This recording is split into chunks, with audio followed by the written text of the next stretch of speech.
I met this guy probably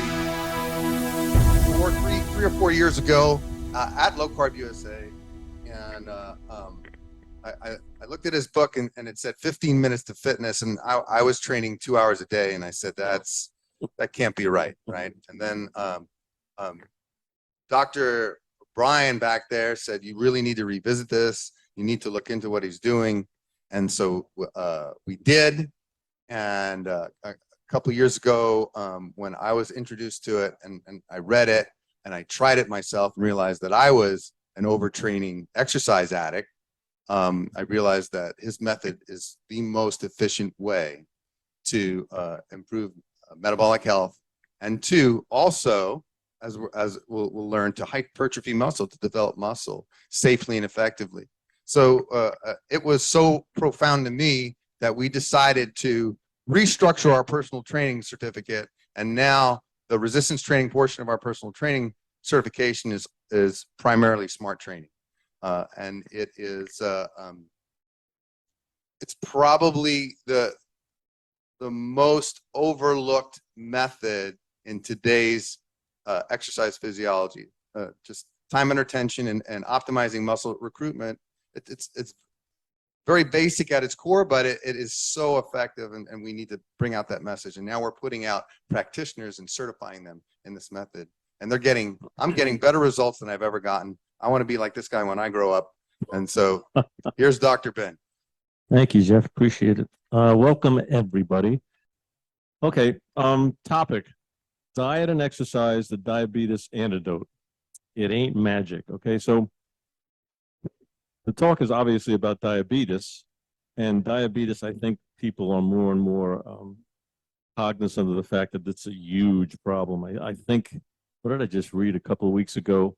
That for people under 20, I think it's increased 300% in the last 12, 15, I mean, some ridiculous escalation. The trajectory is bad. And so basically I want to tell people or provide you with information as to really what is it, what causes it, how can we prevent it, how can we treat it. And in our groups now, do I go that way? Side? Okay. Yeah, okay. So I'm not going with references here much. I can give you references. They're abundant. There are hundreds, maybe thousands of references to diabetes and exercise and diet, and okay. But this is my experience. This is my study. 50 years of doing this stuff. This is what I think is important for you to know and to understand, conceptually what we're talking about. New projects going on. Dr. Finney with Verta Health, they've actually published studies as far as I know, and they are reversing type 2 diabetes, which is not, an organically genetic proposition, but a behavioral lifestyle kind of diabetes. I think in the majority of people, and within 6 months, I mean, we're reversing it. Dr. Brian is reversing it. I'm reversing it. Well, Society of Metabolic Health Practitioners, we have people involved that are actually in clinical practice reversing this. In other words, you're a type 2 diabetic on your medical chart. We do this behavioral intervention of diet and exercise, and 6 months later, you're not a diabetic anymore. So that's pretty impressive. And before, conventionally, that was thought to not be able to be possible. And it's not only possible, it's probably the responsible way to go about dealing with this stuff. Reasonable estimations. And someone did these slides for me, so apparently I have no reasonable, so maybe there's some unreasonable explanation. Oh, I know what they did. I'm sorry. Listen, this is the first time I've done this. This is pretty tricky. All right. 30 to 50% of Americans are diabetic or pre-diabetic. Ooh. Experts agree you're either diabetic or you're not. It's like you're pregnant or you're not. Okay, the elephant in the room in this whole discussion is insulin resistance. I'm going to go into that a little bit. So what is insulin resistance? Well, kind of the wise guy answer, it's the opposite of insulin sensitivity. Okay, but insulin resistance is a condition that develops because we're exposed to too much insulin. More later. I'm sorry, but I'm a little overjoyed because this is kind of cool. So let's see if I can go Ooh, baby. All right. What is diabetes? The accepted definition is a chronic elevation of blood glucose or sugar. I say sugar a lot because it just people relate to it better, but it's glucose. That's the sugar, blood glucose. A1C, you'll hear my A1C is high. So what does that mean? Still hear me? Okay. So what does A1C mean? It's just a 90-day average in hemoglobin, which is the protein in your blood, of how much sugar you have for 90 days. Hemoglobin, those molecules turn over like every 90 days. So if they measure how much sugar is in a hemoglobin molecule, they can kind of get an average of what the last 90 days have looked at as far as blood sugar. And they have different measurements. So measurement above 5.7 is considered problematic. Over 6.5 is conventionally thought of it as to be diabetic. We probably have our own, in this movement, have our own kind of measurements and think those are maybe slightly high. And maybe you want to have a little bit lower readings if you could manage that. And then there are reasons why your A1C could be higher and not problematic, but just these are general numbers. These are population numbers, so don't get too crazy. The idea is if your A1C is indicating that's a little high, you can definitely lower it, especially if it's out of whack as far as up over the mid fives. The enlightened interpretation, that means us, is generally you want to have your blood sugar under 100. Some people like it at 80. Some people freak out if it's over 105. But that's a general rule of thumb, and that can also vary individually, and it can also vary in different situations. So don't get too crazy about considering that. General rules of thumb. Morning glucose levels can be higher. It's called the dawn effect. So I know a lot of practitioners that are really deeply into this and real successful that don't even do morning glucose anymore. They said, forget it. There's too many things that could come into play and make you crazy thinking that your glucose is high. It's kind of supposed to be high in the morning. It's not too worrisome. And again, some don't even use the number. Blood glucose should vacillate. It's not like it shouldn't respond. Blood glucose is the availability of fuel circulating in our system, and different mechanisms, different input will make it go up or down, and that's pretty natural and normal. So I wouldn't get too freaked out. We try to, if you're going to measure your blood glucose, try to measure it at the same time after the same kind of circumstances to see what the delta or the change is. Dr. Brian's real successful using the continuous glucose monitor. I think that's a great toy, almost as good as this thing. But anyway, so I mean, I think I'm curious myself. In other words, I found by measuring my blood glucose that, for example, if I ate sushi with some white rice in it, my blood glucose went insane. Like I had 7 wedding cakes or something. And that was just my response. And other things I can eat that say they have or are listed to have more carbohydrate in them seem not to raise my blood sugar, and I recover from it. So I think this is an individual case. We're giving you population numbers, but it's really nice to know your own stuff so you can control your behavior. Carbohydrates obviously are going to raise your blood sugar because insulin senses that in your blood sugar and it wants to drive it to a normal range. High intensity exercise. We measured Doug's blood glucose, and he's normally in the 80s after a smart session, and it was 220. So, oh my God, Doug, you're like a mortally diabetic, lie down, you're going to die soon. No, it's supposed to happen. There are explanations as to why, and if anybody's interested, we can go into that a little bit. An emergency, the baby's under the Volkswagen. I got to lift it up. Your body says, well, give this person a lot of energy, it drives sugar into your blood, adrenaline happens, and so that's supposed to happen. Okay, so don't understand it's not a homeostatic dead, flat line. It actually should vary, and that's cool. See, that's normal. I didn't know I had another click in there. High blood glucose is just a proxy for the disease, okay? So the first definition I gave you was blood glucose or insulin secretion over a normal level, blood glucose above a certain number. That's how we diagnose diabetes, by that number. but maybe, probably, that is not the disease. It's a proxy. It's just showing us that something else is going on. It's like, oozing blood is not the wound. The wound is in the tissue. Okay, so, and I'll explain why that makes some sense. It's a manifestation of the real malfunction. It's telling you something's wrong. Okay, but that in and of itself, so when people say, I'm going to lower my blood sugar, I'm going to cure my diabetes, maybe that's not sufficient information. Okay, maybe that's a little bit misleading. It's not just the sugar. All right, so I call it insulin derangement. And I think that's really a better nuanced kind of definition than high insulin. Examples of metabolic disease caused by insulin derangement: diabetes, hypertension, obesity, polycystic ovarian syndrome, heart disease. A lot of stuff is, if you read Ben Bickman's book, Why We Get Sick, I believe it is, he's a big deal. He's a big proponent of insulin being the common root cause of a lot of stuff that happens, a lot of stuff that we can control behaviorally, okay? And I think he makes a good case, and I think it's palatable and reasonable. All right, insulin resistance or insensitivity. My definition: the inability to respond to normal levels of insulin activity, secretion. In other words, we're supposed to secrete insulin, and I gave you certain circumstances under which we should secrete more insulin to control blood sugar, and why that's perfectly normal, okay? But the inability to respond normally to a certain level of insulin is really the disease or the process that manifests itself in all these other conditions.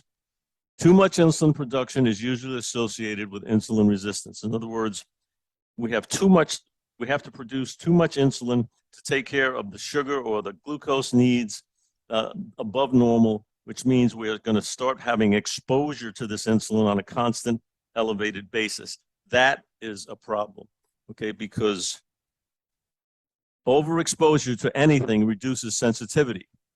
Okay, the more you are exposed to something, overexposed, too much for the body to handle in a healthy manner, the more we become inured, we become resistant to responding to that, so we don't die instantly of this overexposure.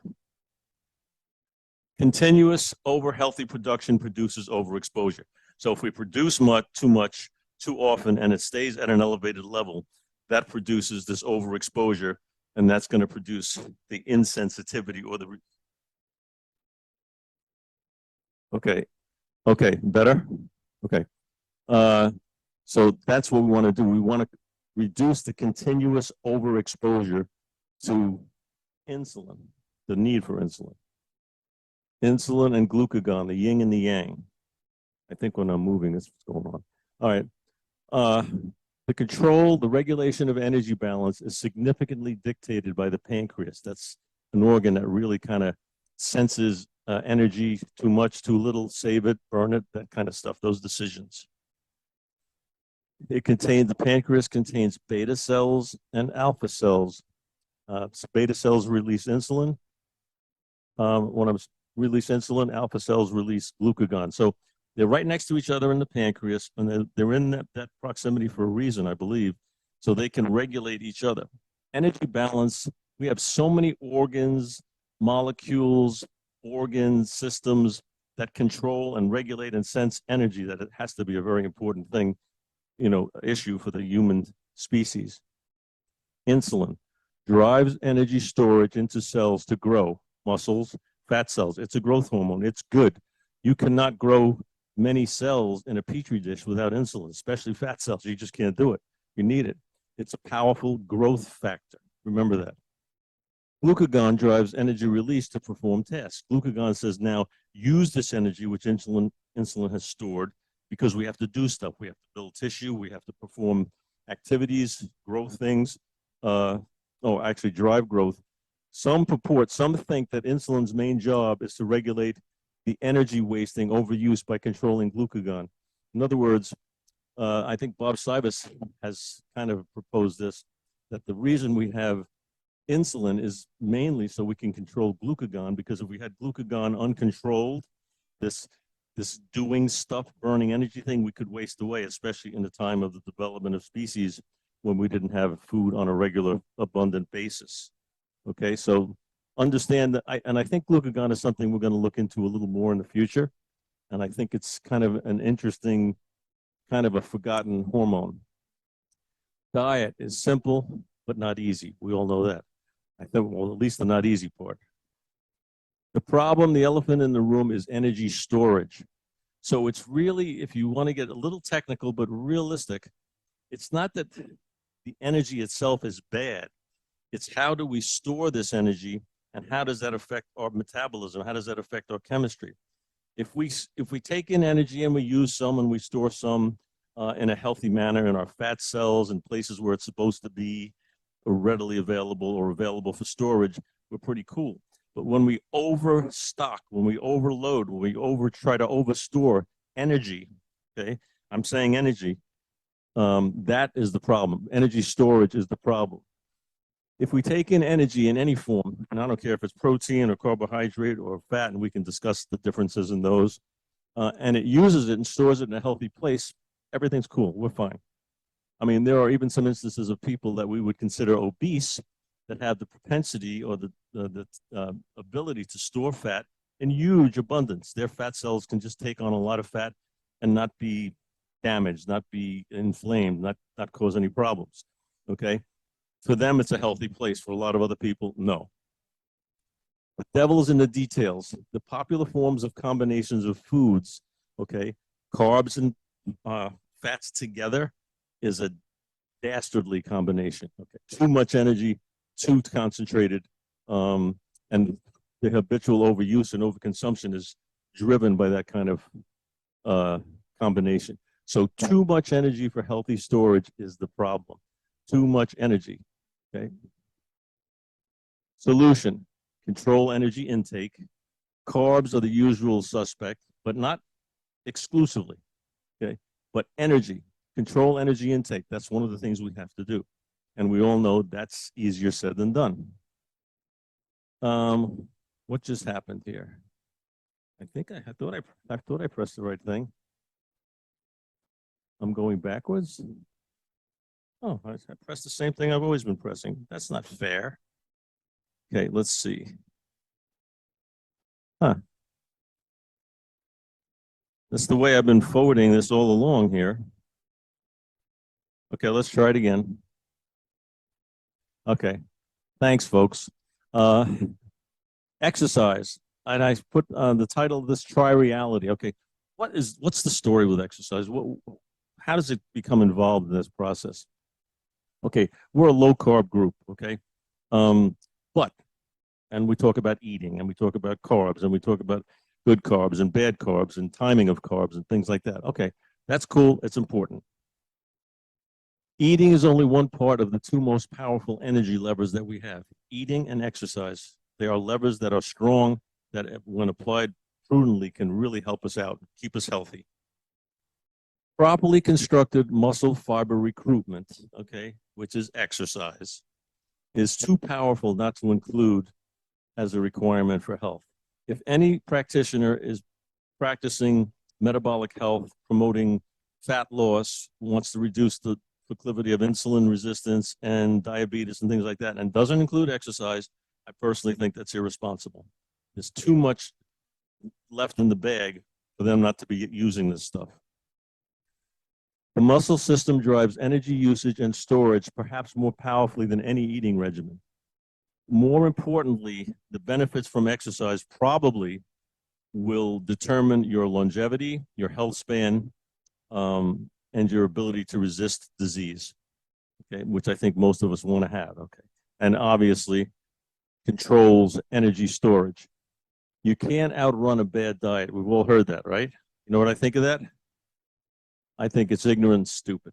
Okay, ignorant meaning they don't know what they're talking about, and stupid if they do know what they're talking about, because they're just not understanding the whole process of metabolism, energy storage, energy utilization. Okay, so if I'm making this claim, how does exercise control and prevent diabetes? Okay, this is the tie-in. This is diabetes talk, right? The largest glycogen pools, storage places for our muscles, for our sugar, are the skeletal muscles, okay? 70% of our glycogen is stored in our skeletal muscles. They are the deepest, most prominent places to store sugar healthily. The greatest blood sugar glucose users are the muscles. What organs or glands would ever use glucose at the highest level? Muscles, number one, heart and brain also, but nothing compared to the mass of what muscle usage demands. So we use blood sugar by the application of muscle work. The most powerful controllers of insulin responses to muscles.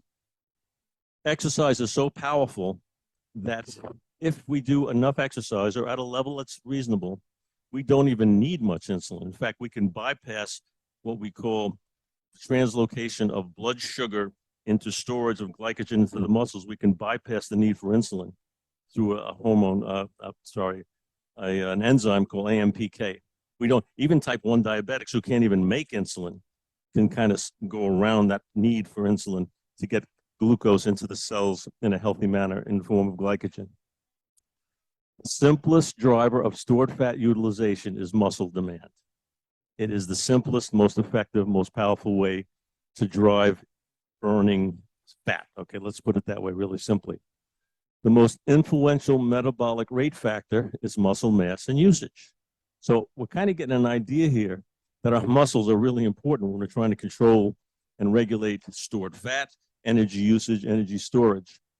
The most highly correlated factor for health span, longevity, is muscle strength.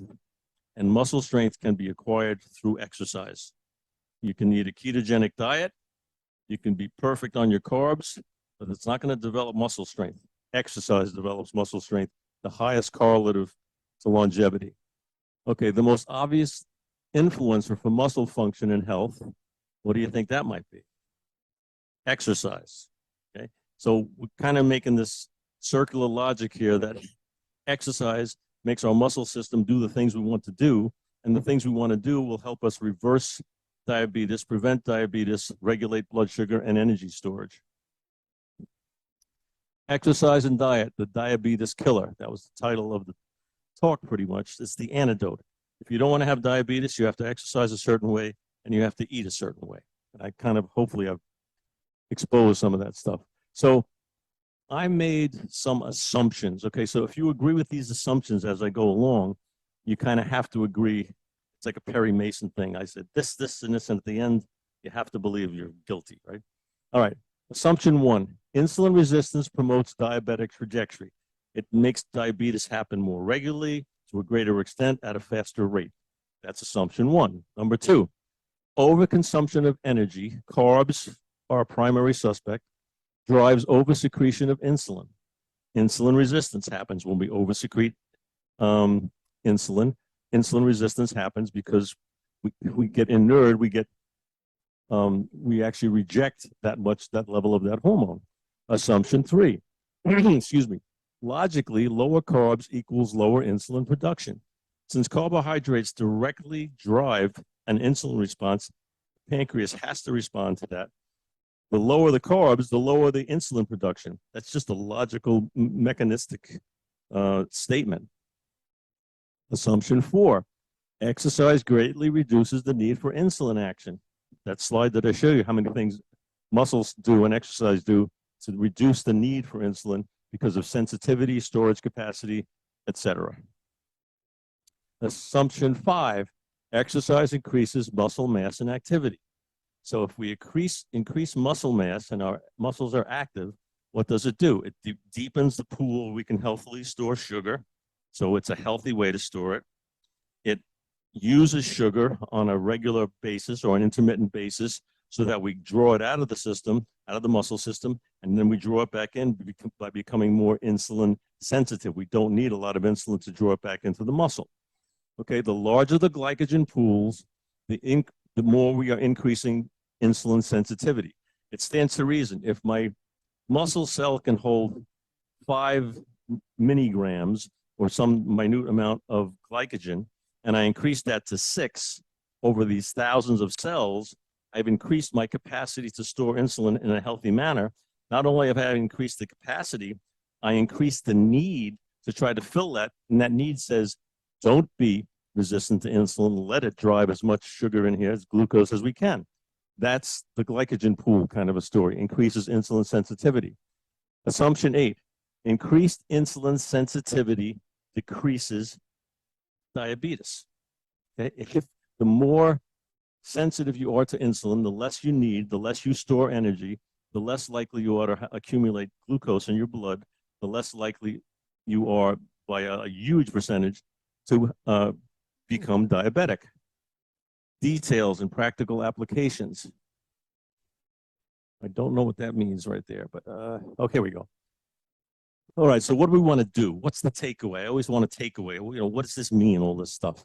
Okay, control energy overloads and unhealthy storage is essential. So you control, so eating, okay? Let's control the energy overload. Now, some in the low carb world have heard of and maybe don't like necessarily or agree with Ted Naiman protein to energy ratio. Okay, this is Dr. Naiman. We just did a discussion. In fact, Monday on Brian's podcast, Low Carb MD, I'm on there with Ted and Tro and Brian. I would recommend it, not only because I'm on there, and I did dominate. I did dominate the discussion. I have to admit that, but then somebody had to. Anyway, but so he says simply, you need a certain amount of protein for satiety, and all animals, okay, will eat until they get enough protein to satiate the need for protein. Meaning that if the food is diluted, the protein is diluted with a lot of carbs and a lot of fat, that's energy, that we have to eat a lot more energy to get the amount of protein that we need. Does that make sense to anybody? Okay, it's what they call protein leveraging. And he has a lot of good studies, and he calls himself agnostic to carbs or fat. He says energy is energy. Now, he may be correct theoretically, but behaviorally, I have an issue only because we at least in this group, believe that you can eat fat without having the instigation, the brain instigation to eat more than if we eat carbohydrates, and certainly a combination of the two. So just be cognizant that other theory exists, and it's not crazy. All right, controlling energy. Controlling hunger reduces drive to overload, okay? In my opinion, in my 50 years of doing this professionally, if you're hungry doing a program, it ain't gonna last. You can't do it unless you live somewhere in an isolated place where there are no animals to kill or plants to eat. I mean, you can't, there's too much food around for us to control constant hunger. It's a losing battle. So how do we control the hunger that reduces the overload of storage? Carbs and fats are deadly. It's a high energy package driving overeating. That, I mean, potato chips, ice cream. What kind of foods that you just don't voluntarily want to stop eating? Carbs and fats together. So be leery of that. Be cognizant of that. That's a deadly deal. It's lovely that you do, but it's a deadly deal. Fats create less hunger and longer satiety. It's a good choice for most, and that's true. I mean, my whole carbs and fats analogy is you have a fire, carbohydrates are twigs. You throw the twigs on, boom, a big flame, out in like a half hour, an hour, okay? That's what carbohydrates do. The high level burning, big amount of energy, then a downslope. Fats, you put a big log on the fire, takes a longer time. It gives you heat and energy for a longer period of time. The next morning you wake up, you still have some energy. You don't have to reload fats. That's my interpretation of what goes on.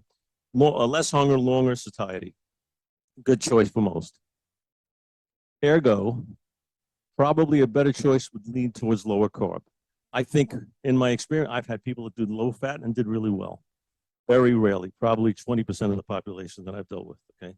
It takes a lot of discipline, and I think it's tough. There are problems with it, but I'm not saying it's bad in and of itself. I'm saying it's hard. It's hard to balance. So probably leaning towards lower carb, and that's what we do and that's what we teach because we seem to have better success with that. High intensity training, exercise reduces insulin necessity. It drives muscle growth and activity. We want our muscles to be as active as we can. We want as much muscle mass as we can reasonably. Basically, we want as much muscle mass as we can in most cases and as little fat as we can. That's really what we're looking for. So in a real simplistic way, we're looking to change body composition because that's a real good proxy for metabolic health. And high intensity exercise does that in spades. High intensity exercise drives sugar, glycogen release, and long-term fat usage burning. When people say that high intensity exercise, resistance training does not burn fat, they just don't have no idea of the metabolic pathways. It's a huge fat burner. It draws fat out of storage. It burns fat for up to 2 days. We can make 95 molecules of ATP in recovery from this, which is, by the way, a huge amount. So it's short shrift not to understand that. So it's reasonable to assume that the combination of low carb eating, controlled carb eating, okay, so we don't become deranged from the carbs, and high intensity exercise is a great idea. I mean, and that's what we basically do, not only because this is what, we've been doing for a long time, but the success rate is huge. The benefits are reinforced scientifically and behaviorally, and they can be sustained over a long period of time. And to me, that's kind of a good combination of events. So how does this all work?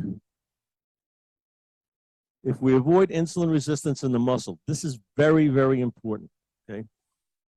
We said insulin resistance really is the root cause of these diseases, the obesity, the diabetes, some heart disease, some forms of cancer. If we do not get insulin resistant in the muscle, okay, in the muscle system, we will not get it anywhere else, in the liver, in the brain, even in the fat cells. We won't get diabetes. We will not get diabetes. And I'll try to explain this simply. It's not that simple, but hopefully I can make it simple how I understand it. The first place sugar wants to go, glycogen, glucose wants to go, is in the muscles. If we store it and we have deep pools of glycogen capacity storage, our muscles are big, they're vibrant, big meaning they're active, they're as active as we can make them reasonably, then we have a great place to store the glycogen. So we will not get insulin resistant because we don't need much insulin to fill those big pools that we've deepened and broadened by exercise. Because if we do become insulin resistant in the muscle has no choice but to let the sugar go back into the bloodstream. So now our blood sugar is higher because we're not responding to insulin. We can't store that. It goes around to a big vein. It's called the portal vein, which goes into your liver. If your blood sugar is 140 after a meal, and we can't take it into the muscle, by the time it gets to the portal vein to your liver, your blood sugar in that vein is about 420. Okay? That's crazy. That's nuts. So this poor liver now has to try to handle the sugar. And one of the main things it can do rationally is to make it into triglyceride, into fat.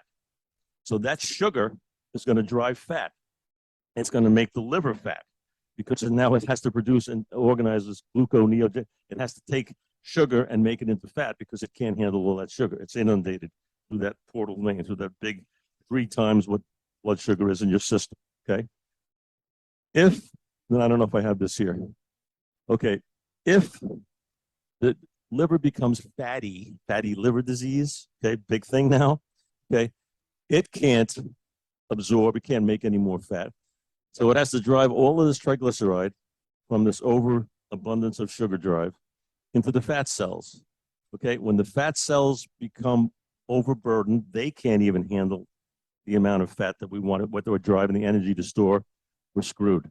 Okay, that's diabetes. Okay, if it doesn't happen in the muscles, it can't happen in your brain. Alzheimer's, it can't happen in your liver, fatty liver disease. It can't happen in your fat cells, obesity, and diabetes. Very important. The best defense against insulin resistance, control insulin producing eating. We went over that, okay. Try to minimize the need for insulin to metabolize this stuff. Keep your sugars reasonably low. Keep your energy reasonably low, okay. The volume and type of food that can be stored healthily is what we're trying to strive for. Exercise and physical activity that uses and stores energy in a dynamic process that allows the energy systems to remain healthy. So we want to be active because that's going to keep us burning. It's going to keep glucagon at a higher level, which in itself reduces the insulin necessity. It's going to utilize more mechanically, thermodynamically, more calories. And muscles in and of themselves, just sitting here, standing here, burn calories like crazy. They're so vital, so important for that. And a number of the muscle cells talk to visceral fat cells. There's interchange, there's communication, there's pathways, talk to the brain. I mean, it's that muscle system, you know, I'm glad I studied it because it turns out it's much more beneficial than I even imagined as a young student and young PhD guy. I think that's it, kids. Hormonal response. You had spoken that insulin and glucagon are inversely relational, and I had thought that leptin and glucagon were inversely proportionate. Can you clarify that for me? Yeah, well, when you say, in other words, leptin is a satiety hormone. It tells you when you're full, okay? And glucagon doesn't want to listen to that because glucagon assumes you're full and wants to use energy, okay? So if you're telling me that as glucagon rises, that leptin sensitivity decreases, maybe? Is that what we're saying? Or are you saying secretion, right? Secretion. Secretion would be diminished. Of leptin, right? So they did that study with rats, and they secreted, or they injected them with leptin, and they got skinny and active, and then the guys that were deficient in leptin were fat and lazy. Okay. So does that make sense? Well, yeah, no, okay, I'm not seeing what you're talking about. Insulin and leptin work in cohort because insulin is a storage hormone, which should indicate some level of satiety, okay? So that it doesn't continually store and store, and leptin kind of regulates that. So for example, in real life, I don't know if I'm answering the question, is my patients and clients that have high leptin, fasting leptin levels, okay, usually have high insulin levels. So, okay, yeah, oh yeah, because I do test that on some of my people. It's interesting. I did it just my own experiment. I've done it a number of times, but I have a gal say who's Joe's mom. Joe, his mom is lean. I mean, ridiculously lean. Her fasting leptin is 3. Okay, I have another gal who's been with me for a long time, and after menopause, we could not get weight off this woman. Her fasting leptin is 18. Okay, so we will try through the exercise. Okay, that's one way to get that leptin level down. But you're right. I mean, and I don't know the exact mechanism, but you would assume that glucagon would work antithetically, just as it does with insulin, with leptin. But I'm not so sure that it's 1,000%. It may be like a J curve where they go together and all of a sudden it may bifurcate. I don't know that for a fact. I got a feeling that it's not exactly, but they are correlated, if that's answering the question. Higher leptin is not leaner. Higher leptin. No, see, we would assume that higher leptin would make you more sated, right? Oh, it's the hormone that makes you stop eating. But the higher level seems to be a result of leptin resistance. Okay? Leptin resistance, not insulin resistance. Leptin resistance. Remember I said exposure to anything, overexposure produces resistance. I think that's what's going on.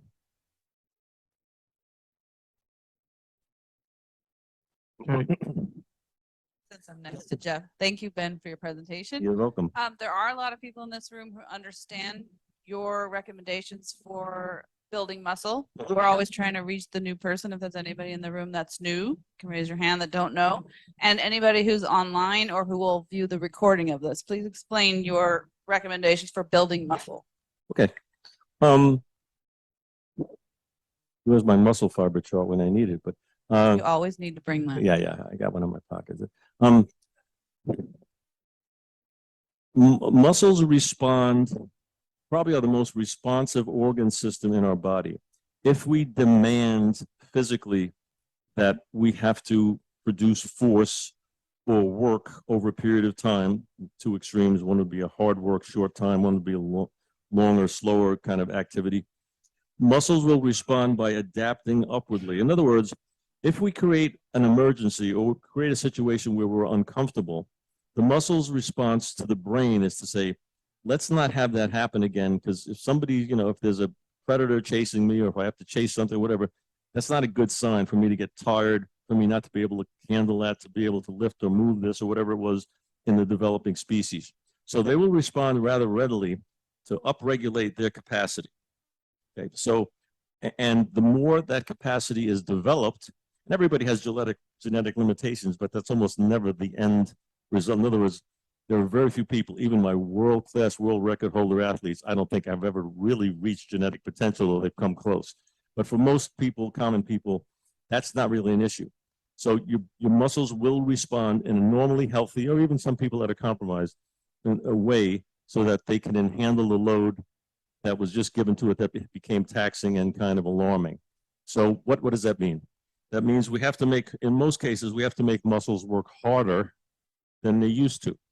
In some initial cases, harder may mean longer, meaning if you can only walk 100 yards, then 200 yards is harder and longer. But the longer part is only very minimally introduced in the beginning of any kind of fitness. Most people think that if they do, or not most, but a lot of people think that if they do more exercise, it's better. It's not more exercise that's better. It's demanding exercise, demanding physical response at a level that those muscles are not used to. And once we get to a moderate level of physical fitness, okay, that's why almost anything that you do in the beginning works, because relative to nothing, anything is more intense, is more demanding, right? That makes sense. So everything works. Everything you see on TV, that, you know, the first 6 weeks, everybody, I'm doing that program, doing that program, they all work. Yeah, okay, because relative to nothing, something works. Once you get to a certain level, moderate level of fitness, now it really depends on demanding a harder task. And by that difficulty being increased, it necessarily indicates that the length and the duration of the exercise has to diminish. The harder we work, the less time we can be exposed to that level of demand. Okay, so if I tell you to sprint, you ain't going for a mile.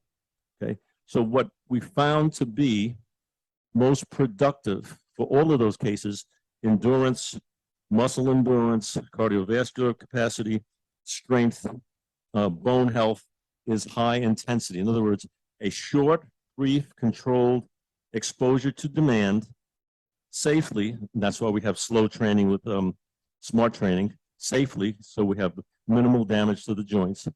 Intermittently, you can't do this every day. I had a discussion with Dr. Naiman, and he says he has people do, or he does, some high intensity exercise every day. And I said, I don't think that's the best way to go, because he says, well, I do this muscle group, and I do that muscle group, but I don't think the body grows, and we can really get into the weeds on this with growth factors and mTOR and EPAR. Believe me, it's crazy. But in any case, I don't think the body grows an arm and a leg and a calf and a pec. I think it grows most substantially when we have a global exposure and we have through a local mechanism. What does that mean? That means that when I'm working my legs, when I'm working my glutes, when I'm working my chest, when I'm working my shoulders, that's local. Those muscles are working, but they're demanding a global support. I breathe heavy, respiration, circulatory rate goes up, okay? Neurological input goes up. Hormonal levels change, adrenaline, growth hormone, this thing. And I think that happens globally, and I think the recovery from that in most of the good literature and in most of my clinical experience takes a couple of days. I don't think you do this every day. I don't think you want to, in an anti-aging sense, I don't think you want to diminish mTOR, and this is, again, above some people's heads, but there are ways to diminish growth factors. One of them, this is mTOR stuff. And so they're supposed to increase longevity. But if you decrease and inhibit mTOR consistently, you have problems. You can't produce protein. You can't manufacture ribosomes to increase protein. You could basically waste away and die. That's an extreme, but I think that some of these hormonal secretions are intermittent. Some are daily. Some are episodic. So you have to understand the rhythm of the natural hormone secretion response adaptation kind of a thing. Okay, so this is what we do. Twice a week, high intensity, all major muscle groups, takes about 15 minutes. That's the name of my book, 15 Minutes to Fitness. How clever. And then that's what we do. And then we want to stay active. Active means less formal, less dictatorial kind of regimens, walking, hiking, playing, running, whatever. Okay. Those two, exercise twice a week, 15, 20 minutes, activity as much as you can reasonably. That's the formula to instigate the muscle system being at its highest level of metabolic efficiency. Where does protein come into this whole Sure. picture? Okay. So one of the objectives that I think I got across here is that we want to stimulate muscle growth. We want to continue muscle growth and activity and vibrance and utility and function. So muscles are comprised about 80% of water and about 20% of protein. Okay, so yes, protein, and that's a good question. And the fact that I didn't put it in there means I didn't gear this to an older population, because the older we get, the more likely we are that protein is going to become problematic to metabolize, to use. The turnover is slower. So yes, and again, if you want to hear that talk that Dr. Naiman and I did starting Monday on Low Carb MD, we talk about protein and protein requirements. Rule of thumb, my rule of thumb, 1 gram of protein daily per pound of body weight. Now that's high. Okay. Ted Naiman says 1 pound for, I think he says pound of optimal weight. Okay, it may be semantic. And I think the recommendation, I think I read something today that the minimal daily recommendation is somewhere around 0.4 grams of protein per pound, and which is ridiculous. And I wrote back, in my little way, I said, yeah, that's if you're a veal. Okay, if you don't want to develop any muscles at all, because that's ridiculous. Okay, but that's what, okay, so, and so what does that mean? As you get older, does it mean over the course of a day, you just eat one meal with, 150 grams of protein? Probably not. When you're younger, it does not matter. Your hormones will take that and use it, and you're cool. The older you get, the less likely you are to absorb high volume, singular eating protein levels, okay? So as we get older, we probably need to feed a little bit more often. We have to be more cognizant of a window, and I hate to get into this, but probably within 45 minutes or so after a high intensity workout, not a bad idea to supplement or eat some protein. And yes, and not only for us, whoever wants to put on muscle, but if you want to develop bone, maintain bone. The other another tip I give is hydrolyzed collagen, 28 grams, like an ounce, 28 grams, 30 to 40 minutes before high intensity exercise, or even any exercise, honestly, with some vitamin C will upregulate collagen 500%. In other words, collagen is the most ubiquitous protein. It's in everything. It keeps everything together. Without collagen, it would be a mass of bones and whatever on the floor, okay? And as we get older, we know we lose that elasticity in collagen. I think it's a good idea. I also think, and I'm not a supplement guy, that creatine, there's some really good studies about cognitive function in creatine. Used to be in the old days, it's to make your muscles bigger. What it does is it increases your capacity, your potential to store creatine phosphate, which obviously is creatine and a phosphate, which volumizes the muscle, which means it goes into the soupy part, the protoplasm, the cytoplasm, myoplasm, okay, and makes muscles bigger. But it also is an energy source that makes more energy available in an instantaneous basis. In other words, when I first start on a sprint, that first 3 seconds will be creatine phosphate. They call it the phosphagen. It's not even glycogen, it's creatine phosphate. But that's, and again, we go over this pretty nicely, I think, in the talk on Dr. Brian's podcast, which will be on Monday, Low Carb MD. I think creatine is worth, as we get older, it's certainly worth it. And I don't think you're too young to try it. I think it helps. And but the protein is definitely, I have not seen personally, I don't think in 50 years, anybody who I think had a problem with too much protein. Let's put it that way. Okay, so, and maybe some other people have. I just haven't. At the conference with Dom D'Agostino, when he was benching 500 pounds, his protein intake daily, he admitted to being 500 grams a day. Yeah. 500. Yeah. Now, Dom's not a regular normal human being, and he, but still, no, So as far but to Jeff's point is, I didn't see a problem with that. I mean, if you, and I don't, and you know, somebody's going to come up and say, what about kidneys and how do you clear it? I haven't seen an issue with that. I mean, I have not seen like people taking creatine, having creatinine issues with their kidneys, inability to clear it.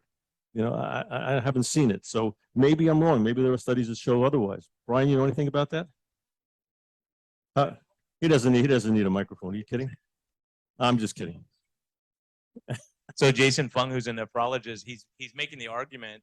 Obviously, it's the sugars that's the damage. So once you damage it with diabetes, if you take a ton of protein in, you spill out more.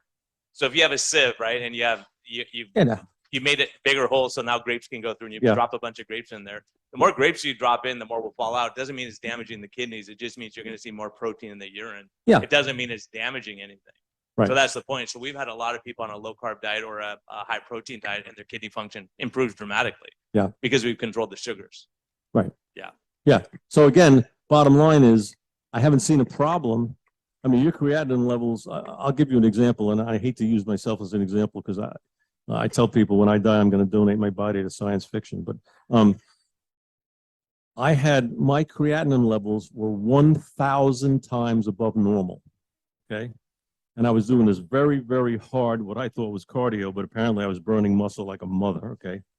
And my nephrologist said to me, there's two possibilities here, Ben. He says, either you have a wasting disease, which apparently you don't.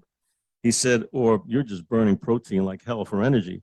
So I had to cut that down. But I had no ramifications other than a high creatinine level.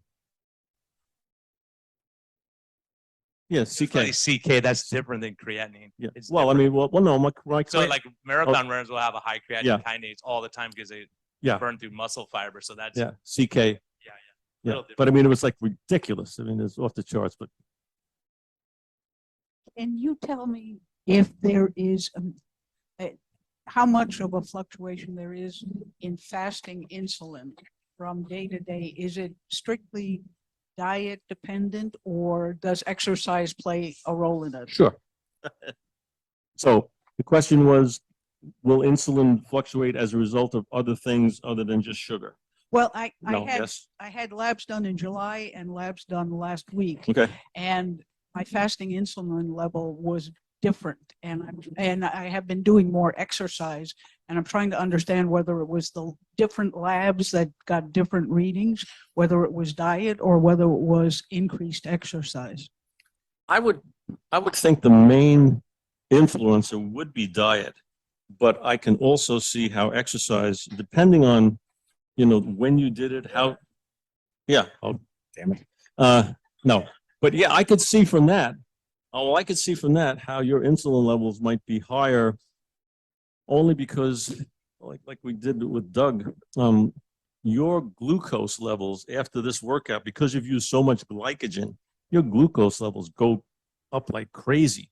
So you're going to get some response. Now, okay, what's really interesting is that according to Dr. Sivas and according to the literature, but he brought it out beautifully in his last presentation in San Diego, supposedly the insulin response to glucose not generated in the liver, okay, not generated in the liver, which is from the muscles in Doug's workout and your workout, my workout, okay, doesn't drive a significant insulin response. And I don't know what that means, significant. Doug's went up, mine goes up, yours probably went up, and I don't know, but it came down, in all cases, it comes down pretty reasonably. So if you're asking me if something else could influence it, yeah, absolutely. Okay. And it depends on how often, to what level you're raising blood sugar through another means other than diet. But I think diet is probably the biggest driver of that, but it's not exclusively the only one. Yeah, insulin will fluctuate dramatically with stress levels, lack of sleep, you know, exercise, activity, things like that. But the big one is sleep deprivation. With Navy SEALs, they did a study, 3 days of sleep deprivation, and they got insulin resistant. And these are the fittest of the fit. So sleep is a huge factor, but stress, as a matter of fact, one of my patients, her insulin, like everything was going the right way, but her insulin came back really high. And so I called her. I said, why is your insulin's really high? It shouldn't be. And she said, oh my gosh, I got lost on the way to the place. I got stressed. I had to pick up my daughter. And she was really having a stressful morning.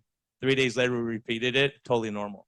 So it can change dramatically. Yeah, no, that's a good point. It depends why. Yeah, it's not dramatic. No, it could be lab error, but it could also be if you were stressed that morning, if you were busy, if you had extra sugar the night before. There's a lot of factors involved, but we look at the overall trend.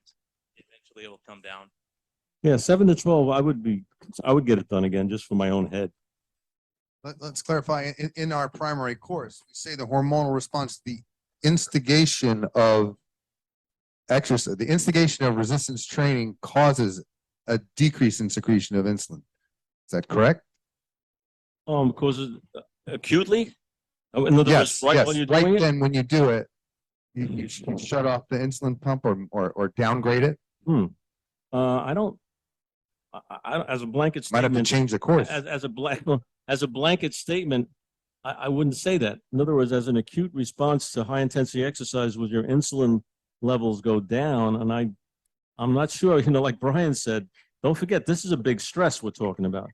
This is a stress. This is an adrenaline response. I don't, something, Jeff, I don't think so. I think that would be, I would say that would be wrong. So can we look at the craft test that I did? Yeah. With Agassiz. Arthur Agassiz, right? So basically you guys know what a craft test is, right? No, they don't. It's for those of you who don't, it's supposed to be the best way to really tell if you have insulin resistance. And it starts out, you do a glucose and insulin test before you start. And then you drink like 75 grams. 75 grams of glucose in a little bottle. It is hideous. And then you basically, for the next hour, or the next 5 hours, on the hour, you basically have, so it's half an hour, then an hour, and then every hour after that. And you do glucose and insulin. And you basically map the responses. And so what we did was, because like Ben mentioned, like I noticed because I was wearing a CGM one time that when I did the workout, that I had a huge spike in glucose, like immediately after I stopped. And so what we did was we went to Arthur Agassiz's practice down in Florida. And I went into his office and we did the same thing. We did a test, but instead of drinking the glucose, I did a workout in his office with Ben. And then immediately that I finished, I went and had another test. And then we did the 5 hours after that. And so my insulin was 4 and my glucose was 84 in the initial test. And immediately afterwards, my glucose went up to 220. And my insulin went up to about, immediately at that point, it was up to about 12. And then if you watched it half an hour later, it was up, the highest that it got to was about 20. And then, but immediately my glucose, what I noticed was that the insulin didn't like spike and pull my glucose down so that I went hypo and suddenly had this problem where I had to like maybe actually eat some glucose to not die. But there was definitely an insulin response, but it was measured. And I saw, and you can watch the trace as it comes down. And 2 hours later, I'm back at 4 and 84. And like Ben says, that's like really normal. But in order for that to happen, there has to be an insulin response. The minute your glucose rises above its normal level, there has to be some response to bring it back down again. It's what that response looks like and how measured it is. Whether it overcompensates and those kinds of things is really, really important. And you can just say something. I really think you're an outlier on that. I think that's unusual because I have enough data points now. I have a guy who's I shared his story in San Diego, but he used to weigh 300 pounds, then he got down to 160, and then he gained it back. He was like 238 after a while of low carb. And he was a cyclist. He is a cyclist. So he would ride 100 miles or 200 at a time. And so in the winter, he loses a bunch of weight. In the summer, he gains 30 pounds. Then he loses it in the winter. And I said, you're the opposite of everyone I know. And it's when he exercises that he gains weight because he was carb loading, because he was afraid of getting low sugars, right? So I said, well, let's cut your carbs and let's send you on a big bike ride and have no carbs. His sugars went up during his exercise. Didn't go down with no carbs. It went up because he could get to his fat stores because he lowered his fasting. Like, you have a very low resting insulin level. Most of us are insulin resistant to start. So it doesn't make sense. If you're trying to shunt sugar to your muscles, it wouldn't make sense if you're trying to store it in your fat tissue with insulin. You want to lower your insulin. You want to lower it down to get more supply to the muscle. Then what happens is after you overshoot, when you're done exercising, your body says, oh, there's still sugar floating around. Let's go up with insulin, get rid of it. Yeah, no, but so the thing was that it wasn't while I was exercising. I noticed when I go for a run, then my glucose starts to rise and my insulin starts to rise with it. But it doesn't spike. And with the workout, and there's always a bit of a delay with the CGM as well. But I would take a measurement like every couple of exercises through the workout. And the glucose stayed flat. It was 84, 87, 85, all, But the minute I stopped, now my body's been compensating for all this huge load that I've been putting on it. And now suddenly that's why that spike happened. And the minute the spike happens, it thinks, oh shit. And so then it starts to respond with insulin, whatever it needs to normalize that again. But it's a very measured response, which I'm kind of happy about. Hang on, Pam wants to say something. We'll get back to you, I promise you. I'm also. Yeah, because I think what we're talking about here is that the yin and yang with insulin and glucagon. So when you lower your insulin levels, it allows glucagon to kick more sugar out into the system so that you can use that. So if I kick my insulin high, I shut down glucagon. I can't get to my fat stores or sugar stores. And your body says, why would it do that? Your body's, it's an emergency. Like this guy, when he's climbing a big hill, his sugar goes straight up while he's climbing the hill. Because his body says, oh, you're putting a demand like Ben's workout. I'm going to release extra because I don't want you to go. The worst thing that can happen is you get low sugars during an exercise. So our body's really good. If someone like you is metabolically healthy, it's going to be different than someone who's a 280-pound diabetic. It's going to be a different because you already have enough sugar floating around. There's no panic in that situation necessarily, right? You have plenty of energy. So that's why this guy, if you see his tracings, it's dramatic. When he exerts the most is when his sugar is the highest.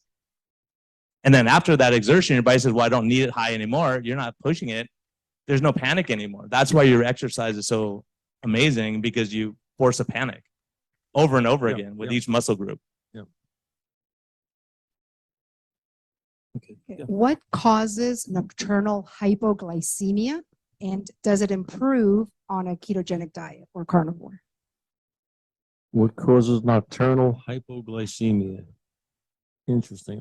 Brian, you want to? I mean, I don't know. Yeah, it's exceedingly rare. When I've seen it, it's exceedingly rare. Sometimes if someone's wearing a continuous glucose monitor, it could be if you're sleeping on it or lying on it. If you're asymptomatic, it's very unusual. The biggest culprit by far in a low carb ketogenic is alcohol. So drinking before you go to bed or having a high carb meal before, because kind of what we're talking about, the sugar goes up and then your body says, oh, sugar's high, shoot up the insulin. Insulin goes high, and then when you're not eating for 8 hours, you can get an over. So Tro, my partner on the podcast, actually did a study. He took someone who was hypoglycemic, having 17 episodes a day of hypoglycemia, but all of those were reactive hypoglycemia. So someone would wake up, they'd have orange juice so they wouldn't get low sugars. Their sugars would go up really high, and then boom, they reacted with insulin, overshot, and their sugar went low, and they said, oh, I need cookies. They have cookies. So they were doing this. So he took this patient and said, let's do a low carb diet. Everyone thought he was nuts. Totally resolved the hypoglycemia because it's generally a reactive hypoglycemia. If you are having it, it would be something to look at, like an insulinoma or something where you're spiking, because the insulin should not be doing that. Yeah, I'm finding it at 9, noon, 9 midnight, 3 and 6. I just got my monitor maybe about a week ago, and every single night, and I'm waking up and then I'm measuring. Yeah, and that it's- would be interesting. What I would do for Yeah. sure is have a Okay. keto mojo or a sugar, like Okay. check the sugars because it Double can check be it. off by 40 points. Right, I've seen So I've had that too. people change their sensor and all of a sudden they're 30 points higher Yeah. forever and they're panicked. It's like, it's just reading because we're looking at the overall trend and not the absolute number. Because a lot of times, like this guy, when he first rode his bike, it got to 68, but when he stopped and did a finger stick, it was actually 78. So he wasn't getting low sugars at all. It was more, it shows red and you think, oh my gosh, because it's really for diabetics. So if it shows under 60 or under 70, I think on most of the sensors. Mine's it'll- going like below 50. yeah, that would be very unusual. I would check that. I'll Yeah. keep it by my bed because I don't want to get it. Yeah, I would check with the actual finger stick to make Right. sure it's accurate. I've got it. And then too. also make sure you're not lying on this because I see people, they go on a sauna and it goes to 100. I've done it myself. It goes to 140, but I checked my finger stick, it's 70. Or high dose vitamin C. I have a lady, her sugars went to 500 on a, and it was not. It wasn't. It was vitamin C, high doses of vitamin C. So some people can change their sugars with, there's distractors. The reading, it's an inaccurate reading.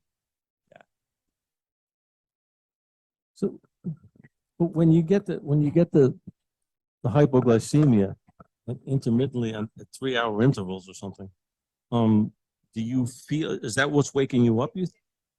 And so you feel, Yes. and now, so what happens from 3 to 6 when you're low and then you go low again? You don't stay low. Do you go back up somehow or what? Yeah, it goes back up as soon as I wake up. So it's like when I'm asleep, it's dropping. And when I'm awake at 3 a.m, then sometimes at midnight, I'm up for a couple of hours.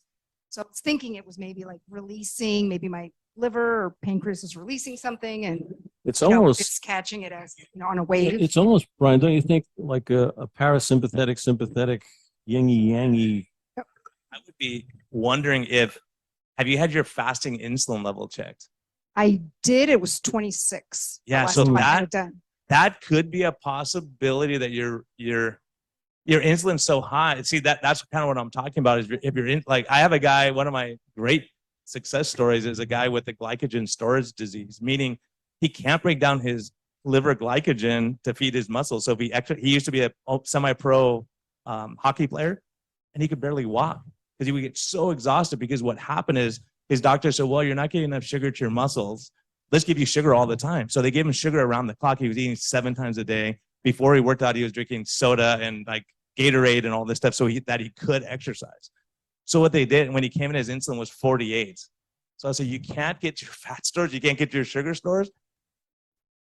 You're in a tough situation. So what we had to do is slowly over time is get him off the sugar. And once he got fat adapted, he can get to his fat stores.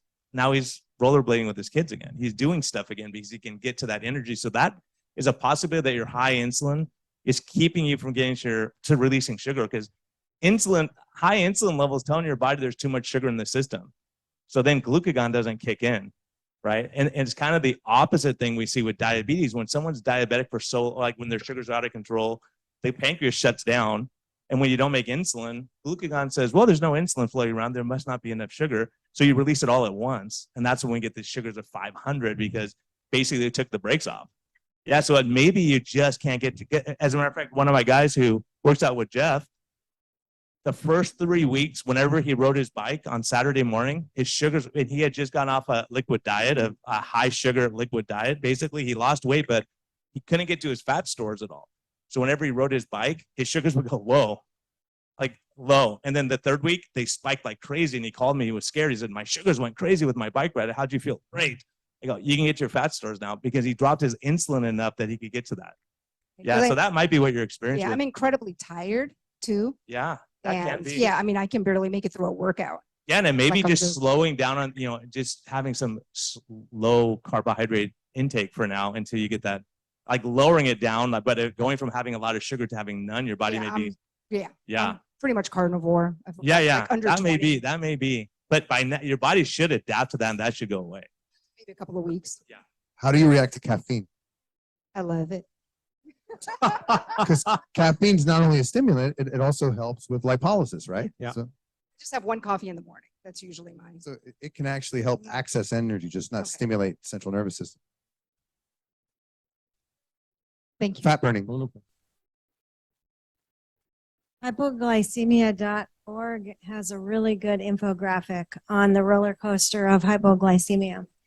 Hi, Dr. Ben. Good to Hello, see what's you. up, kid? Oh, you need to talk louder. Okay. So I got the privilege of working out a few years ago with Dr. Ben. I've also worked out with Doug and Pam. They kicked my butt. And I've worked out with Jeff as well here and became certified through his course as a personal trainer, even though I don't like gyms. And I'm now teaching Dr. Ben's way method to some girls in my coaching program with Florence on Tuesdays and Saturdays. And we do it for 30 minutes. And we've got bands and I've got some weights. And I don't push myself as hard as working with you guys when you push me a lot harder. And it feels like I could do another workout like on Thursday. So I do one with the girls Tuesday and Saturday. Is there a problem to do it again on Thursday? There's not a problem unless there's a problem. In other words, if you feel, having done this 3 times a week, the 3rd time in the week or for a number of weeks, that you can't get there, you can't push, you feel restricted, and that's very common, then that's a pretty good sign that you're, especially big muscles, legs and things like that, don't seem to recover. But I just don't want to lead into the thought that if I do it at a lesser intensity, I can do it more. That's not really what I'm after. I'm after you going to the higher intensity and doing it less. But that being said, it's very plausible that if you're really not getting into those type 2B fibers and now those metabolites, that chemistry that take 2.5 to 3 days to recover from, that you can do it. And are you saying, is there any disadvantage? Right. Proof is in the pudding. I mean, honestly. I mean, I could go, theoretically and tell you why it's could be okay or why I think it might not be okay. But, if it's working, in any behavior that anybody in this room is doing, if they're feeling good, if the doctor says everything's good, if they like it, if they enjoy it, and that you're doing well, then don't listen to me. Do it, keep doing it. Feel good for another 50 years. Okay. And I do have a timer for 90 seconds. And, we get past that 30-second threshold. Yeah. And there's certain exercises that I can't make it the full 90 seconds. Shouldn't. So then I know, okay, I just exhausted that muscle. So like trying to do it exactly how you taught us. My other question is, what's your opinion on weight-bearing exercises? Because I got a new book on weight-bearing exercises. And That's for osteoporosis? I mean, no, I don't think oh, so. no, okay, because I that's don't usually, recommend- they want you to do weight-bearing exercises for bone stimulation. There's a Okay. one for men and a woman's But when you version. say Like your weight-bearing, body are you is saying, gyms. you're saying no apparatus, body Correct, weight no exercises? All right, that's different, okay. So body weight, yeah, sure. You can, okay, I had this discussion 2 days ago. You can do body weight exercises and you can stimulate the muscle. Here's my issue. If you want to go from one place to another and you have the option of going on a jet or a stagecoach, I would probably take the jet, but some people are afraid of flying. Okay, no, my point is this. You can do body weight exercises, but it's very complicated, difficult, and less than optimally safe to try to contort your body into working those muscles in the most benign, productive manner that's possible. That's why I like to use certain pieces of apparatus. In other words, can people do it? I can make a push-up so incredibly difficult, okay, that most people can't do it, which is, of course, primarily useless, okay, but it's much more difficult. But my point is, the way machines are designed and the way we can use, like the bands, allows us to perform the major functions of the major muscle groups in a safe, productive way. To do body weight exercises, if you're on an island and you don't have any coconuts or limbs or anything to use for resistance, no, that's fine. I'm not a big proponent of body weight exercises up to a pretty good point, because I just think they are kinesthetically, mechanically more complex and difficult. And just because something is more difficult to perform doesn't mean it's more intense as far as muscle recruitment. That's a big misnomer, okay? Well, you try it this way, this is really hard. Yeah, because you got no leverage and you're using half of the muscle capacity in a poor leverage position. Yeah, it's hard. But hard doesn't mean that it's productive or even high intensity. It just means that it's hard. Okay, so yes, you can do it. And if people like it and adapt to it, and that's what they prefer, and they're getting good results, again, bottom line, go for it. Okay, I am not a proponent of taking this audience, magnified in thousands of people that I've done over the years, and saying, I think you should do body weight exercises because I think there's a better, safer, more productive way. But I'm not saying it's bad. It's like saying carbohydrates are bad. No, carbohydrates in and of themselves are not bad. It's the overuse of carbohydrates. It's the storage of carbohydrates. It's the form of carbohydrates. But to make a blanket statement that body weight exercises are bad, no, I don't think they're the optimal way and methodology for most people to get to the levels we're trying to get to. Thank you. Amy, Ah. Doug and Dr. Ben observed me doing Smart Method a year ago, and we were using the stopwatch, and he noticed the focus was on the 90 seconds. Mhm. And we immediately modified that. And he basically told me I was torturing my clients by making them just go 90 seconds, right? So now we look at that 60-second mark, and if they're still strong, we start throwing in isometric contractions and squeezing to try to get them to fatigue at a shorter period of time, thus increasing the intensity. We have classes here, and the dynamic of the classes are they're about every 48 hours.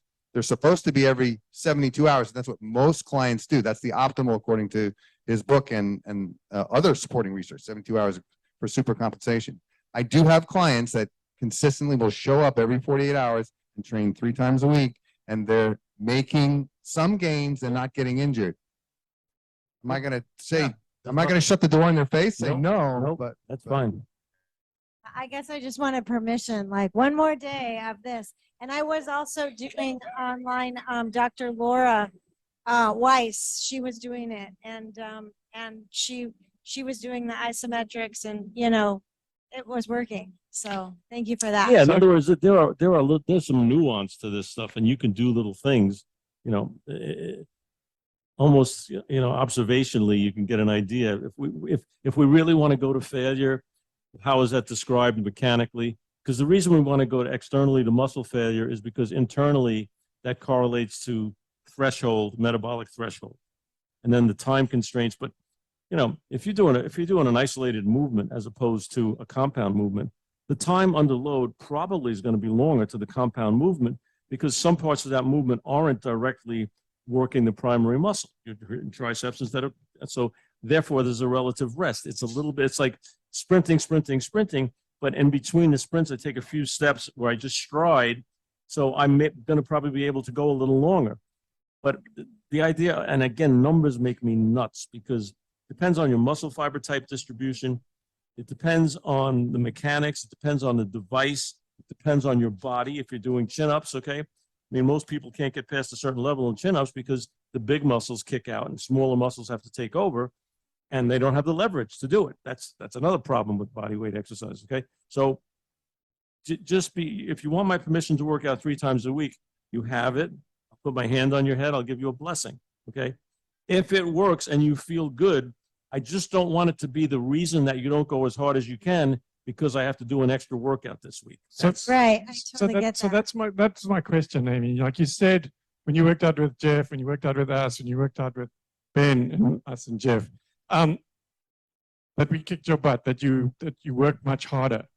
Now, when I was trying to do this, when I started, I got Ben's video and book and everything, and I was trying, and I was just getting sore, and I actually wasn't getting anywhere. And I only really made a breakthrough when I worked out with him, and he showed me what it's really like to fail. And the problem with it is that it hurts, and it's terrifying, right? But you have it, and if you don't get there, then you're not getting the full benefit. The whole secret of his method is reaching that threshold, and then you have to genuinely reach that threshold. And if you're not feeling as kick butt as when you do it yourself, then to me that's kind of indicating that maybe you could be if you had a trainer, or if we could come up with another method. Do you just hate it so you hate hurting that much that you don't push yourself it's that just hard? when I did it with you, like I had this horrible headache and I didn't like work out for 10 days after. That's pretty common. Anybody deals with Doug. It was painful. I mean, he pushed me so hard, and Pam warned me he's going to push you really, really hard. And yeah, I just find it, like you said, if there's a way that we can find a way to push you harder in your workout, so that, and then you can still manage to do it 3 times a day, 3 times a week, and be good, then that's fine. But I would prefer to first get you to fail properly, and then see if 3 times a week is still doable. well, I could record Dr. Ben's voice like, okay, kid, you got to keep going. Come on. Come on, baby, you got it.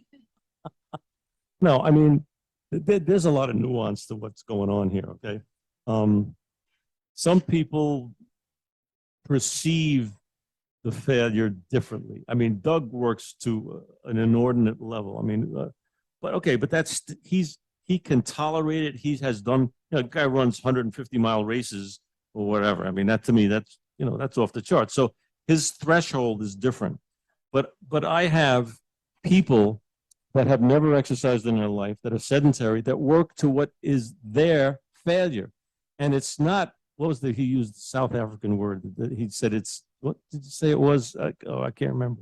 So some disastrous thing, but in any case, it's not that to them. It's as hard as they can work, okay? As hard as they can perceive that they can work. I mean, if your brain's on, you're going to perceive this, okay? If I shut off your brain, maybe you could work. In fact, I know you could work much harder. Okay, but then how do I turn it back on again? That's always been my problem with those bodies in my trunk. But no. So to answer your question reasonably, you want to push as hard as you can, and understand you have experienced what it's like, but you can get used to it. People say to me, "Does this ever get easier?" And I say, it never gets easier, but you get used to it being hard, if that makes any sense, okay? And so the novelty of it is shocking, okay? Because everybody says, I thought I was working hard. The novelty of it's shocking. It shouldn't be shocking. It should just be, this is hard as hell, but it's as hard as hell for my person who hasn't exercised in 32 years and is morbidly obese, for him to do, again, a 10 or a 15-second wall seat. It's hard as hell for him. He has reached failure. Failure has to do with recruiting the muscle fibers that we want to recruit at a level that we want to recruit them at. That's really failure. The fact that it may hurt or be excruciating or taxing or scary, those are sidebars, okay? The muscle fiber recruitment is what I really want to achieve. And you can construct that in your brain or your receptivity to it, however it is that you want. But nobody has died from it. Nobody has not come back, except for one. That's a okay. No, yeah, no, it's close. No, but and I think that's a little bit of a red badge of courage, Well, I trained so hard that you'd probably die if you did it. Well, that's bullshit. Okay. I mean, I had a guy once at in any case, uppity kind of a dinner thing. And they said, oh, here's Dr. Ben. He's the guy with high intensity exercise. And the guy said, I just did a high intensity exercise session today. I said, yeah, how long did it last? He said, 90 minutes. I said, it wasn't high intensity, pal. Oh, what it really was. I said, no, you'd be dead. You'd be dead 3 times already. So again, it's as hard as you can work, pushing as hard as you can, maintaining form, and, recovering in 2 or 3 days. And in your case, a day. Okay. I don't have a problem with that. I have not seen anybody go hard 3 days a week. And I've had some people who wanted to try because they see it's counterintuitive. The stronger you are, the less of this you can take, because the more you tax your recovery system. Okay. So if I'm doing rehab on my shoulder, okay, I can do it 7 days a week. I'm not strong enough to really tax my recovery system. So understand that dynamic also. Okay. So these are things that don't appear on face to be reasonable, but they pan out to be true.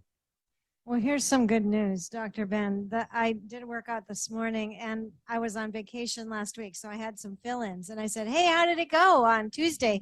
And they said, well, she did body weight exercises and we really like Dr. Ben's way better.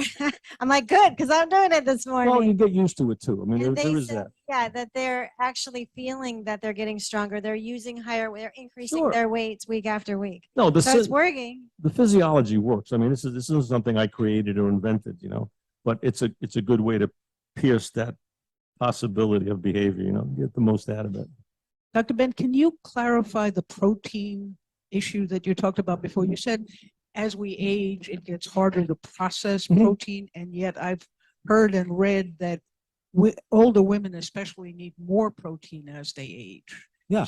So is Well, that to me that makes sense. I mean, if it's harder to process, if it's harder to extract the nutrients beneficially, then it would stand to reason that you may need to ingest it more frequently or at a higher level. I don't see where the okay. Maybe I'm misunderstanding harder to process as a bad thing. well, harder to process. It's a negative thing. In other words, I mean, all things being equal, if you could eat a can of tuna fish and get this great response when you're 25 and eat a can of tuna fish and not get as much response because your turnover of this protein isn't as sophisticated and vibrant, then that's kind of a bad thing, unless you think getting older is better than staying young. So, I mean, you know, that may be relative too, okay? But my point, you get my point. My point is, it requires more nuance with regard to timing and amount and before, after, during, not during, but exercise or whatever. It seems to be that there's even literature on this and an observation that that's probably a good thing because we're not as vibrant, we're not as receptive. And it doesn't even have to do, and this I think Brian would be interested in my observation, no literature on this, I haven't seen it, okay? I think even though certain levels of hormones and enzymes may be the same as they were 30 years ago, I don't think the receptors to that level are as vibrant and vigorous and as fruitful. That's maybe the difference. Just a thought, but it kind of makes sense, right? And stuff. I just wanted to little anecdote about Pam. So when we first started doing this, she had come up she had back problems and feet problems, muscles in her thighs were atrophying and stuff like that, and she wasn't in a good way. And we started doing this, and I got a gym at home. You don't have one with a Smith bar on it, but it's basically got a bar that goes up and down and runs on those rails, right? And we started doing it, and she was doing squats. If you take the weight of the bar as well, plus the weights, she was using 30 pounds. And she was doing like a quarter squat, 5 or 6 of them, and she was done. Okay. But she started to feel a little bit like the squats might, as we got heavier, that they might be hurting her back. So we found a way where she could actually lie on a bench and put her feet on the bar, and I help her lower it down. And then she basically does a lying leg press. Okay, now she's pushing on that leg press now. She's pushing 180 pounds on that leg press machine. And it's getting to this, yeah, exactly. So, but what happens is that I think that if I wasn't there, and she would not be pushing it hard because I'm yelling at her. She's screaming. The people next door, I'm pretty sure, when call the cops sometime, they think I'm murdering her or something. But she keeps pushing these damn things out. And she pushes 5, 6, 7, and I come on, oh no. And then she's starting to go down like this. She said, oh no, oh no, oh no. And I said, no, you can do it, push. And suddenly it starts coming up again. And she gets to like 8, 9, 10 reps. And I haven't got a timer on it, but I guarantee you it's going over 90 seconds. And it's like, and then I started to realize, you know what, I need to be putting some more weight on here again so she doesn't have to do it for that long. Like she can actually fail. I want to fail at 31 seconds because then I don't want to be doing any more than I have to. Yeah. So I need to be adding weight to her. Soon she's going to be pushing 200 pounds. And she couldn't do 30 in a squat a year ago. That's how much stronger you can get from doing this. It's really impressive. And the muscle, when we go back to the very beginning, the very first times when we started doing this and my leg was really atrophying, my knee had been bothering me, and had no quad muscle in my right. Within 4 weeks, within 3 weeks, I was feeling, wow, my muscle, I can feel my quadricep. Within 4 to 6 weeks, people were noticing and saying, you look like you've been working out really well. And I was really noticing a difference. So, I mean, you can start from nothing, from rehab, from PT, from the beginning. I've seen people within 3 workouts, we're talking 45 minutes, look different. Yeah. Okay. Not that this is a miracle or magic. It just shows you that if you apply this stuff properly, it'll make a pretty significant difference, especially in the beginning. Again, 0 to something is going to be productive. It's like the famous Seinfeld. I keep referring to this because I think it's so funny. The guy, who was the guy that ate all the Subways? Jared, who's a pervert or whatever the hell. Anyway, he lost 150 pounds and eating as many Subway sandwiches as he could. And Seinfeld said, what the hell was he eating before that? You know, so, you know, it's all relative, you know. Let's speak to that absorption and aging, absorption of nutrients. So who has the absorption problem? The person that can eat and eat and eat thousands of calories a day and they are skinny and underweight, or the person that seems to eat very little and is overweight? Who has the absorption problem? You talking to me? Sure. So absorption problem? Well, apparently the person who's overweight is absorbing the hell out of this stuff. Yeah. Now, I think that's a problem. Yes. Okay. But as far as absorption, of course, he's absorbing more. Okay. But it can't handle it. But what about the guy that's eating 5,000 calories or pounds of meat and still underweight? Well, he also has an absorption problem. It's 2 different problems. No, the other guy doesn't have really an absorption problem. He has a storage problem. The other person has no storage capacity. Okay. Has an absorption. Well, you know what? What's interesting with that, Jeff? The byproducts of his urine and blood might be interesting because he maybe is absorbing, his capacity to absorb may be wonderful, but minimal. So high level absorption, he's getting all the nutrients that he needs, but his capacity to start, there are people, that person may have an insulin problem, meaning that he's not responding to insulin and he can't grow. Okay? He can't grow. He's a type 1 diabetic kind of, right, Brian? Right? Can't grow. Type 1 diabetics are going to die of starvation if we don't take care of them. Well, and that's the problem. I think we overgeneralize. So yeah. And again, I plug for your, I hate to do this, Ben, but I got to plug your exercise. One of my guys, diabetic, A1C 7.2, insulin level 4.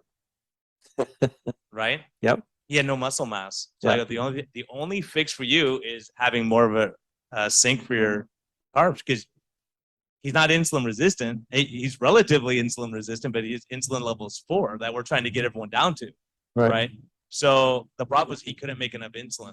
To get rid of the sugar that he was eating. So once he cut down on his sugar, he still couldn't control his diabetes until we got him to put muscle mass on. So it's hard to do, right? If you don't have much insulin, it's harder to put muscle mass. Sure. But once he started, then he got more metabolically healthy. Yeah. So another older people question.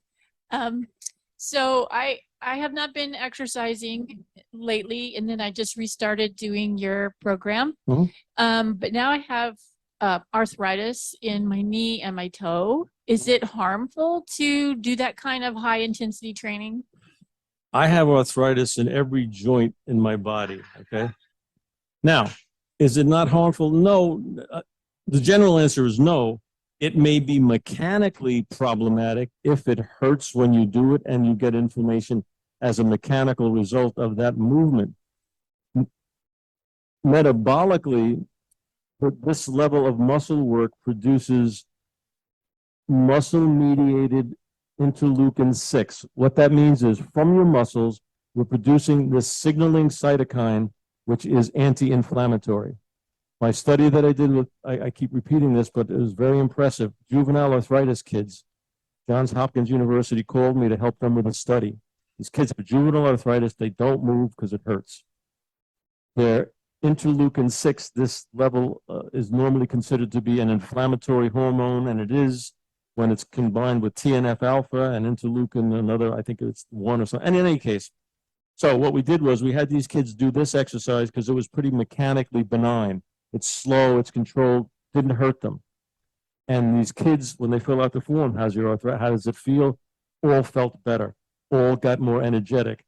When we measured their interleukin-6, it increased enormously because when we measure it in your body, the result of this little inflammation in your knee when we're exercising locally promotes an anti-inflammatory effect.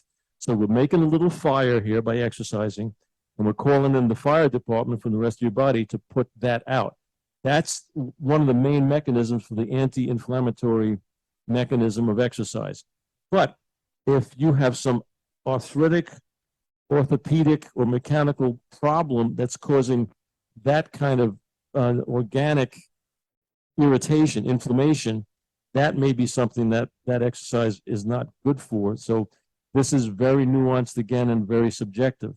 So I have to see a way. Now, what Doug just described, basically the same anatomical movement, a squat and a leg press, one was, okay, might have changed in Pam's sequential recruitment of muscles or in her posture, a way that she could do a very similar movement without mechanically irritating and bothering her knees and her ankles and feet. Okay, so maybe it's a long roundabout way, but I'm saying if it's worse and you feel it when you're doing it, if it's worse the next day and the day after, and you've had this initial break-in period, then I would say we got to try to find a different way to work those muscles. Okay, and it may be an impediment, but usually less of an impediment than you think. But on an individual basis, I can't make that assessment. That makes sense? Okay. I feel like a kid just saying one more question. Just one more question. You spoke to suppression of mTOR. What about instigation of mTOR for recovery? Okay. mTOR is a cool thing. It's actually a couple of proteins that sense and respond to energy.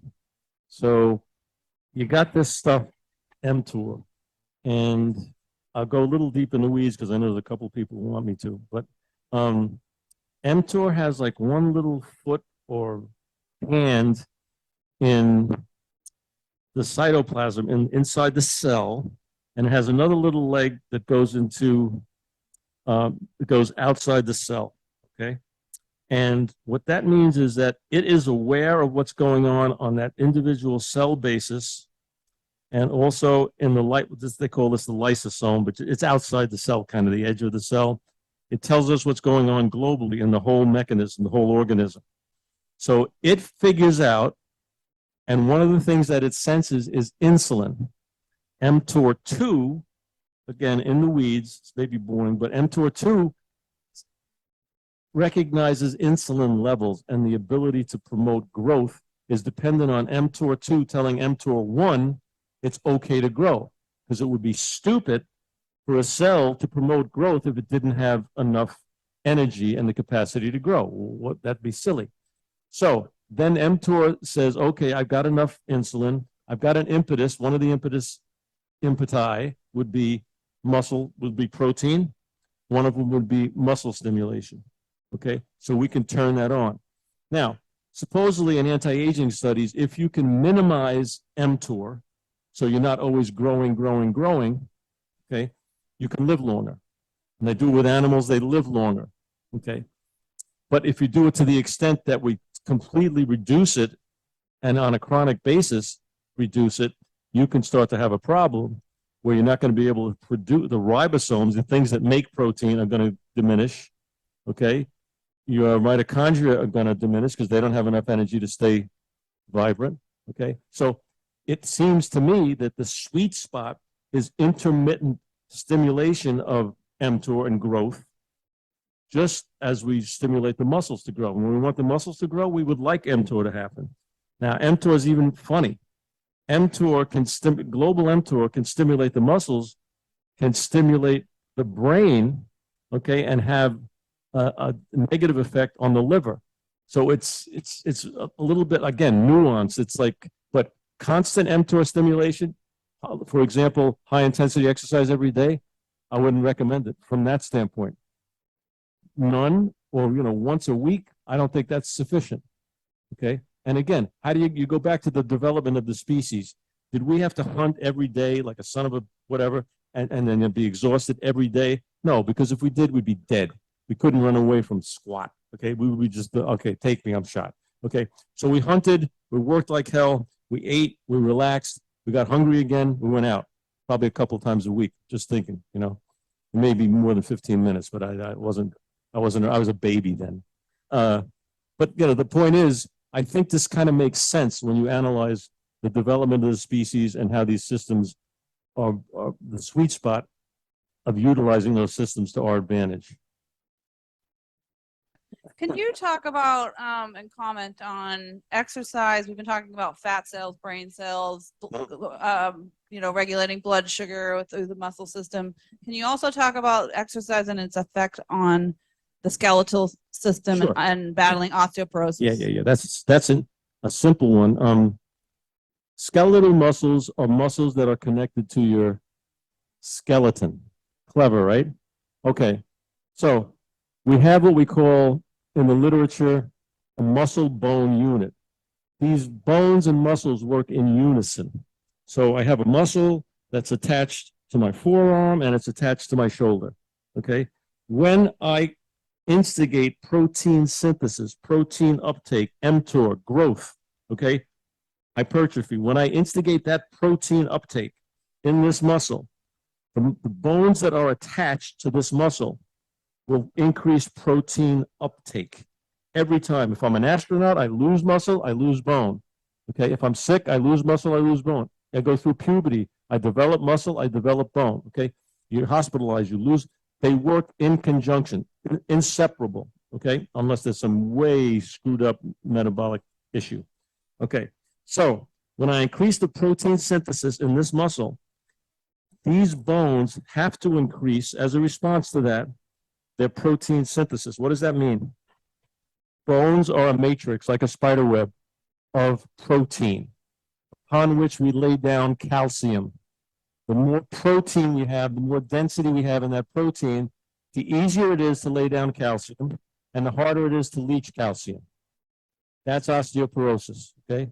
Now, other things come into play a little bit. But you strengthen bone, you increase protein synthesis in muscle, you would do it in bone and vice versa, actually. Okay, that's how you treat reverse osteoporosis. And again, there may be some chemical metabolic inhibition, but that is, because somebody asked me about muscle loading, I think, or something. What did we say? I asked you if it was about osteoporosis. Oh, you named it something else. Anyway, they take weight bearing, okay? Think about this. They tell you should do weight bearing, jumping up and down exercises if you have osteoporosis. So now we're talking about compromised skeletal system and bones, and they tell you to jump up and down so the bones will respond. There's something called piezoelectric, which is a whole other, what is bullshit? I mean, it happens, but that's not the best way to develop bone. The best way is to upregulate protein synthesis by eating enough protein, and by doing that, which will demand that this protein synthesis in the muscle bone unit. So, Pam, I don't know who it was. Someone came during our event. So we had the DEXA scan truck at our event, and someone came and they were so excited when they came in. And the most important thing that they showed, and they pointed out that been doing Ben's exercises, but the most exciting thing to them was the increase in bone density. Sure.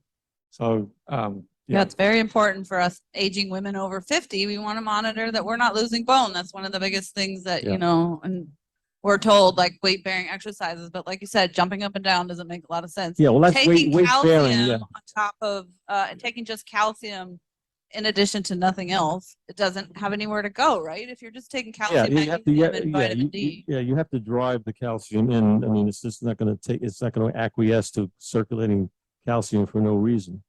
And bones are much more dynamic than we were taught. I certainly was taught. So they respond. Not only do they respond, but they send signals too.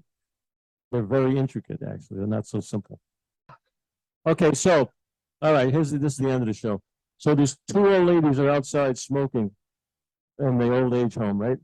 So it starts to rain. And so one old lady takes out something, puts it on a cigarette and keeps smoking. The other one says, what the heck is that? She goes, it's a condom. He goes, a condom? Yeah, I can smoke in the rain. I don't want to stop smoking. So the lady says, where do you get them? She goes, well, you get them in the pharmacy or whatever. So they're both 85 plus, right? The 85 plus lady goes into the pharmacy and she says, I'd like to buy some condoms. The guy says, okay. He says, well, what brand would you like? She goes, I don't care as long as it'll cover a camel. Is that it? That's it. Thank you very much.